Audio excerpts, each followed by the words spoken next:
Hello everyone, it's me, Thespazhero, and if you know me, you know I love myself some TF2. It's a fun, wacky, and colorful game, full of characters that are memorable, well thought out, and enjoyable to play as. My personal favorite character being the Engineer. I've logged in a total of 281 hours just as that character, with 1,145 of it being the total amount of time I've played the game. So, when I heard about the Engineer vs. Spy update, I was very excited, but also very skeptical. I had heard about other Engineer updates in the past, and all of them were completely fake. So I just ignored what everyone was saying, assuming this was another one of those situations. However, I kept hearing about it, so I finally decided to give in and look it up, and I was surprised by what I found. And through this video, I want to share with you what I found through just digging around. I'd like to thank Valve News Network for doing most of the research for me, and also the Facepunch forums for filling me in on some of the blanks. I'll cover everything in separate segments, and they are separated as follows. Why I believe this update is happening, the Spy vs. Engineer update itself, the items and stats that were found, quests, the civilian coding that was found, the competitive matchmaking system, a quick rundown for all of you who don't like to pay attention, or just can't understand all this technical schnizzle-whizzle, and finally, when the update can be expected. Alright, let's fucking do this. Jumping right in, I'm gonna slam your mouth full of some hot, juicy, throbbing facts. Following the 2014 Scream Fortress update, a user on the Facepunch forums who goes by the name of TestingLol did some digging around in the TF2 code. Now, this man is very reliable when it comes to the TF2 community, and he has proof of his credibility on several other of his ROMs for the TF2 code. He predicted all of the Meet the Pyro update, he had pictures of Cough King far before it was even an official map, and months before it was announced, he also had a lot of info on the Love and War update. After the Halloween of 2014, he dug up some codes that state as follows: Spy vs. Engineer War Data, Spy vs. Engineer Individual Update, and Spy vs. Engineer Join War. There are a lot of codes pointing to this update, all of which have the words Spy vs. Engy War somewhere in the title. On top of that, Eric Smith, an employee at Valve, messaged a user on the Facepunch forum, telling him that, quote, there would be a large mandatory TF2 update coming, and that they would have it ready soon, discounting Valve time. And as one last final blow to your already blown mind, within the code there's been a new holiday added. When the holiday is forced, nothing happens, and the holiday is simply called TF Holiday _ Spy vs. Engy War. Yeah, need to pause a second, don't you? Recover from that. This update's coming, and no naysayer can convince me otherwise. What TestingLol has announced is that the Spy vs. Engy update will be similar to the Soldier vs. Demo update, an update that was released in 2009 that pitted two teams against each other in a contest to see who could rack up the most kills. The winning team got a special weapon. In the case of the Demo vs. Soldier update, the winning prize was the gunboats. They were tested for both classes and worked for both.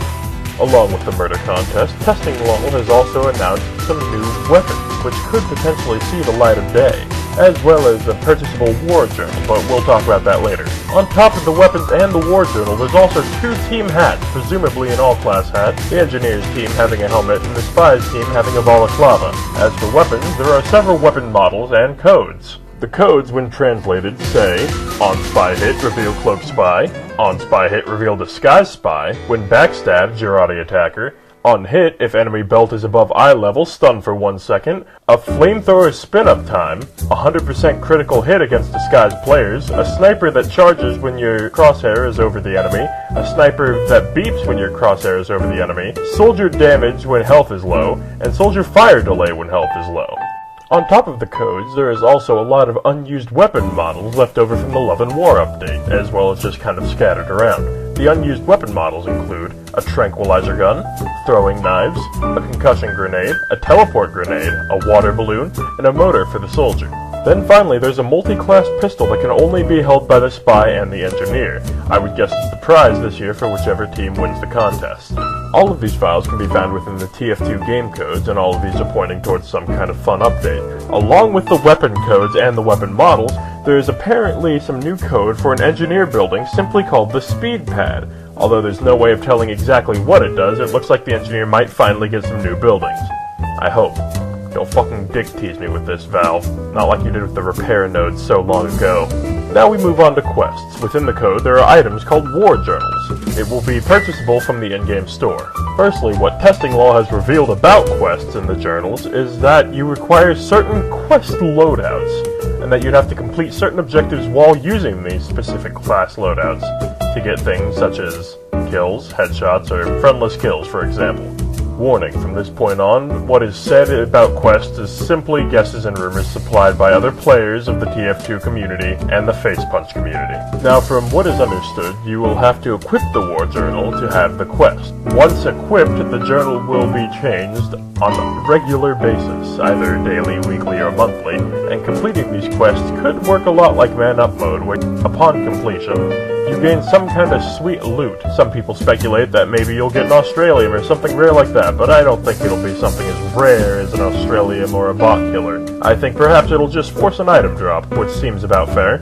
Moving on to the Civilian. For those of you who don't know, there has for a very long time been some code within TF2 for a class called Civilian. For anyone familiar with TF2, you know that there is no official class called Civilian. However, there used to be a way where you could switch to this class. In an earlier version of TF2, you could go to a resupply cabinet and then taunt, quickly switching out your weapons. This would cause your character to glitch out, and you would be stuck in a T-pose where you could no longer attack. You could only run around. However, in the update where taking Teleporter caused a bread entity to spawn, a couple of weeks before the Love and War update, there was a significant update to the civilians' coding, giving them their own health, and even gave them their own hand-model placeholder script, as well as the ability to hold a weapon. While some people think this might be Valve unveiling the rumored 10th class, I think this is going to be a little something more interesting. For those of you unfamiliar with TFC, or Team Fortress Classic, there was a game mode where one player would be randomly selected as the role of civilian. They were horribly unarmed and had no real way to defend themselves. It was Blue's job to defend them and get the civilian to the objective. It was Red's job to assassinate him. It's my personal belief that I think they might be trying to revive this game mode with its own new quirks to fit the new wacky world of TF2. Perhaps it'll involve a duck or something. Competitive matchmaking. The thing TF2 has been missing since the day it was conceived. It'll have a similar ranking system to Counter-Strike, I believe. There's not really much to talk about in this category, as it was confirmed on a stream by TFTV, but it's assumed that it will be released during this update. Allow me to quickly run down what this update is for those of you who are too unsure or didn't really stay focused. Basically, what this all spells out to is a massive mandatory update that will likely be focused on the spy and the engineer. When searching for a game, you'll have the option to Join War, which will take you to an official Valve competitive server, where, on top of actual winning points, it will also count how many spies or engineers were killed on both teams. Outside of the Spy vs. Engy update, there will also be a competitive matchmaking service, similar to the Counter-Strike Global Offensive one. You'll be able to play against players who are roughly your rank unless they're dirty smurfs. As you fight to become the best mercenary, you'll also have a quest journal to look after, where you'll have to kill certain players in certain ways. Some may not be friends, some may be friends. Sometimes you'll have this gun, sometimes you'll have that gun. It'll all be a mystery. Also, Valve, please, give me that speed pad. I really don't care what I get at this point. If I had a gun that sprayed liquid farts, I would take it. I just need something new for the engineer. Guys, please, I'm begging you. I'm on my knees here. The release date of this update has been announced sometime this year. Valve usually has some kind of early summer update, so I was expecting in either May or June.